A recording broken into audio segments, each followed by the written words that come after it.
Good morning.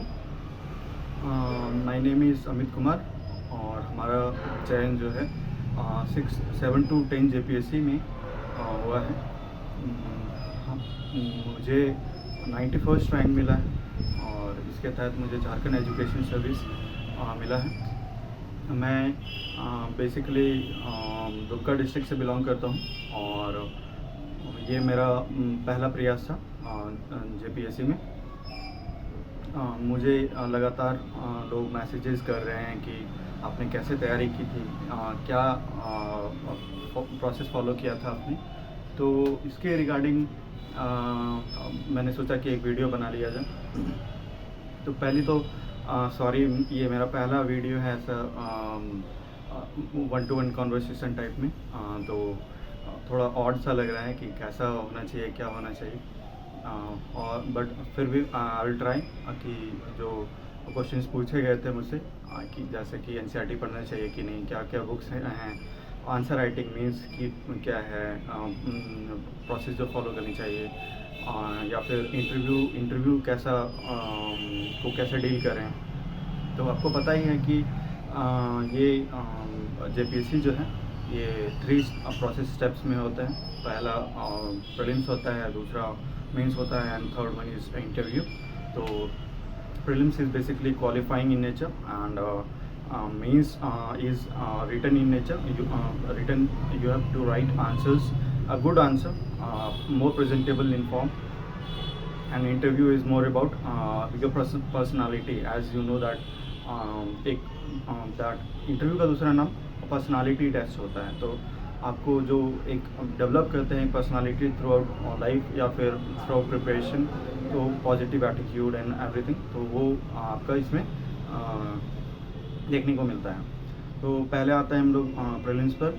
Prelims जो है mainly qualifying in nature होता है। इसमें हमारे 2 पेपर्स होते हैं झारखंड पब्लिक सर्विस कमीशन में।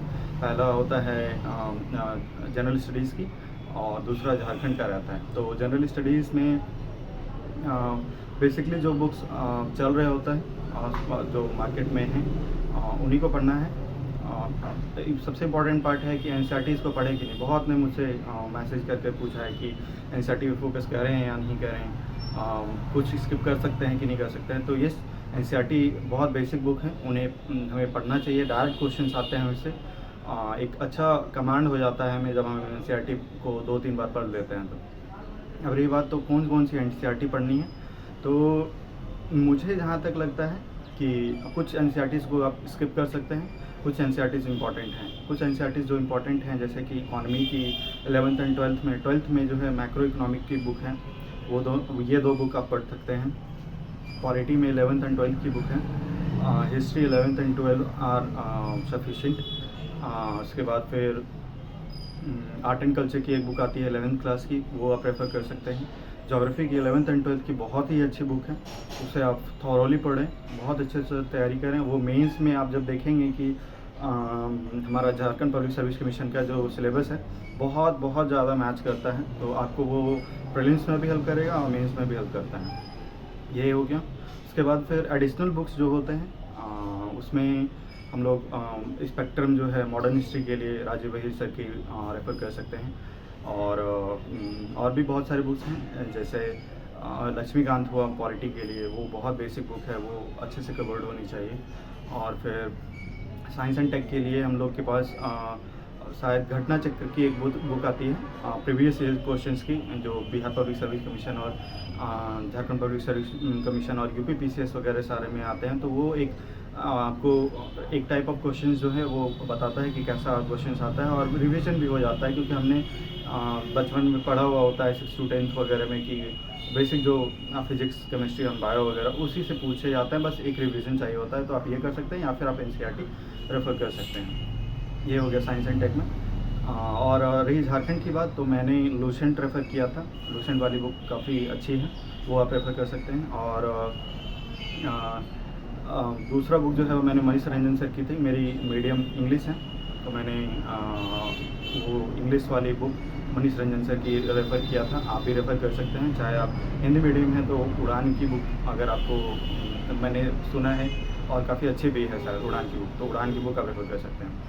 उसके बाद मुझे अब चलते हैं हम लोग मेंस की तरफ, मोस्ट इम्पॉर्टेंट पार्ट जो है, क्योंकि प्रीलिम्स तो क्वालिफाइंग इन नेचर होता है, बट आपको जो रैंक दिलाता है, जो सिलेक्शन दिलाता है, वो मेंस का नंबर ज़्यादा मैटर करता है। उसके बाद मेंस में हमारे पास 4 पेपर होते हैं जीएस के, और एक पेपर लैंग्वेज पेपर होता है, और एक इंग्लिश एंड हिंदी की कम्बाइंड पेपर, जो कि 33% के आसपास नंबर लाना होता है।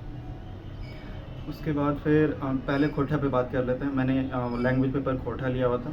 खोटा के लिए आप बी एन औदार सर की बुक वगैरह आप रेफर कर सकते हैं, मार्केट में जो नोट्स हैं। खोटा की आंसर राइटिंग में मैं एक चीज़ पॉइंट आउट करना चाहूँगा, जो बहुत इम्पॉर्टेंट लगा मुझे, कि मैंने कोई भी जो मतलब रिनाउंड राइटर्स हैं अपने खोटा में, तो मैंने उनकी कुछ पंक्तियाँ याद कर ली थी, वो मैंने कोट किया था, स्पेशली इन्वर्टेड कोमा देकर। तो आप भी कर सकते हैं, जैसे वो एक झांसे की एक है, देखे इजाहत बेचे काठी जानी गुला टोरी टोरकी नाठी करके मैंने याद कर लिया है। और भी बहुत सारे हैं, नाच बंदर नाच रे को ऐसे वाला जो था, अभी एग्जैक्ट याद नहीं आ रहा, बट ऐसे करके है, कुछ मैंने याद किया हुआ था। ऐसे करके आप तैयारी कर सकते हैं खोटे की। ये जब आप मेंशन करते हैं तो आपका एक अच्छा इंप्रेशन बनता है आंसर में, कि एक अच्छा आंसर बना हुआ है।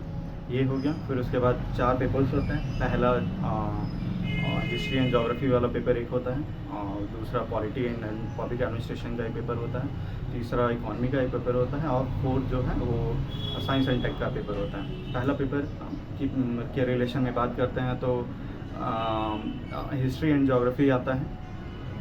फिर हिस्ट्री एंड ज्योग्राफी में 4 पोर्शंस होते हैं। उसमें आप अगर जो अच्छे से एक एनालिटिकल वे में आप सोचते हैं तो हिस्ट्री में एक एंशिएंट हिस्ट्री है, मॉडर्न हिस्ट्री है, एक मेडावल है, और एक झारखंड है। तो मैंने 2 को रेफर किया था, एंशिएंट एंड झारखंड वाले पोर्शन को। झारखंड में 6 टॉपिक हैं, उससे आप कम टाइम में अच्छे से प्रिपेयर कर सकते हैं। तो ये हो गया हिस्ट्री का। और सेम जो है अब ज्योग्राफी में, अगर आप झारखंड ज्योग्राफी से कंफर्टेबल हैं तो झारखंड ज्योग्राफी रेफ़र कर सकते हैं, और कोई एक सेक्शन जो है आप रेफ़र कर सकते हैं। तो ये हो गया पहला पेपर के लिए। फिर second polity and public administration है। पब्लिक एडमिनिस्ट्रेशन थोड़ा न्यू हो जाता है कोई भी एक एस्पिरेंट्स के लिए, क्योंकि अगर वो उन्होंने नहीं पढ़ा है, मैक्सिमम नहीं पढ़े होते हैं, तो उसके लिए एक बुक है लक्ष्मीकांत की एक बुक आती है पब्लिक एडमिनिस्ट्रेशन रिलेटेड। तो वो बुक की आप सिलेबस में जो है वो सारे टॉपिक्स को एक करके प्रिपेयर कर लेंगे, तो आई थिंक आप गुड पोजीशन पे रहेंगे कोई भी आंसर करने के लिए। और गुड गवर्नेंस भी है उसमें एक टॉपिक, तो वो वाला टॉपिक भी इम्पॉर्टेंट टॉपिक है। उसके कुछ पॉइंट, सिलेबस बहुत इंपॉर्टेंट है, बार बार आपको सिलेबस देखते रहना चाहिए कि क्या टॉपिक्स हैं। उसके अगर नोट्स बना सकें तो नोट्स बना लें, या फिर आपको सिलेबस के हिसाब से प्रिपेयर करना है तो आप वो कर सकते हैं। ये हो गया। उसके बाद थर्ड है इकॉनमी। इकॉनमी सबसे वास्ट है, बहुत बड़ा एज ए टॉपिक है। इसमें 4 पार्ट्स होते हैं एंड 4 चारों कंपलसरी होते हैं, आप किसी को भी स्किप नहीं कर सकते हैं। तो इसको प्रिपेयर करने के लिए थोड़ा लंबा टाइम चाहिए होता है, तो इससे पहले स्टार्ट करेंगे तो आप एक गुड पोजीशन पे रहेंगे इकॉनमी के आंसर्स को आंसर करने के लिए। इकॉनमी थोड़ा हार्ड होगा, बट कंसिस्टेंट मेहनत और गूगल वगैरह यूज़ करते हुए आप एक अच्छा नोट्स बना सकते हैं उसका, और उसे आंसर कर सकते हैं। और फिर अगर हम बात करते हैं फोर्थ साइंस एंड टेक, ये एक बहुत वाइड सब्जेक्ट है। इसमें 5 पार्ट्स होते हैं। पहला फिजिक्स, दूसरा बायो, तीसरा एग्रो फॉरेस्ट्री झारखंड के रिलेशन में आता है, और फोर्थ इन्वायरमेंट होता है, एंड फिफ्थ जो होता है वो आपका साइंस एंड टेक्नोलॉजी, जो करंट अफेयर्स जो चल रहे हैं वो बेसिकली रहता है। तो इन सारे टॉपिक्स को भी आप अच्छे से नोट्स वगैरह, इसमें बहुत ज़्यादा गूगल का यूज़ कर सकते हैं, और उसके बाद आप अच्छा नोट्स बना कर उसको आंसर राइटिंग के लिए यूज़ कर सकते हैं। अब चलते हैं हम लोग आंसर राइटिंग की तरफ से। मैंने भी आंसर राइटिंग की थी कुछ जगह, और रेफ़र कर सकते हैं। मैंने डीएसपी सर जो है विकास सर, उनको कुछ आंसर्स लिख के भेजा था, तो उन्होंने रिव्यू दिया था मुझे, तो आप उनको भी भेज सकते हैं। या फिर अब जो सेलेक्टेड हैं कैंडिडेट्स, तो उनकी हेल्प ले सकते हैं कि कैसा है आंसर राइटिंग प्रैक्टिस के थ्रू हम लोग ट्राई करेंगे कुछ अच्छा करने का। और फिर और भी कुछ मेंस में है, अगर जो इंडिविजुअली कुछ पेपर डिस्कशन करना होगा कि कैसे प्रिपेयर करें या कैसे नहीं करें, क्या करना चाहिए मेंस वगैरह में, तो इसके ऊपर एक वीडियो अच्छे से अलग से बनाया जाएगा। उसके बाद चलते हैं इंटरव्यू। इंटरव्यू जो होता है वो पर्सनालिटी टेस्ट होता है, एक आपकी क्या पर्सनालिटी है, इसमें डरना नहीं होता है, आपको अच्छे से आंसर करना होता है, बोर्ड मेंबर को रिस्पेक्ट शो करना होता है, neither too confident neither low confident, एक एवरेज जो अच्छा पोस्चर होता है उसे मैनेज करना होता है। आंसर्स ऑब्वियसली आप वहाँ तक पहुँचे हैं तो आप आंसर्स जान रहे होते हैं, कुछ जो क्वेश्चन रहते हैं उसके आंसर्स तो ऑब्वियसली सारे कोई सब कोई नहीं जान सकते हैं। तो ये हो गया इंटरव्यू के लिए। तो इंटरव्यू के लिए मैंने मॉक दिया था डीएसपी सर को ही, मैंने एक ही मॉक लगाया था, वो डीएसपी सर के पास रांची में जाकर मैंने मॉक लगाया हुआ था। उनकी रिव्यू काफ़ी अच्छे थे, आई थॉरली इन्जॉयड इट। और उसके बाद फिर हमारा इंटरव्यू जमाल अहमद सर के पास पड़ा था। 20-22 क्वेश्चन आए थे, 15-17 मिनट का इंटरव्यू चला था हमारा। और ठीक ठाक अच्छा रहा था इंटरव्यू। करंट इवेंट्स वगैरह रहते हैं तो, और इंटरव्यू का वैसा सिचुएशन आता है तो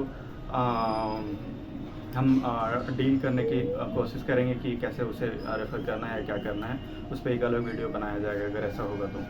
और यही है, बस आप लोग अच्छे से प्रिपेयर करें, बहुत मेहनत करें। अब जल्द ही जल्द मैंने सुना है कि 11th वाली जो पीएससी आने वाली है, आप लोग बहुत मेहनत करें, हमसे जहाँ तक हो पाएगा हम बिल्कुल हेल्प करेंगे आप लोगों की। और all the best, keep preparing, keep be motivated. जय हिंद।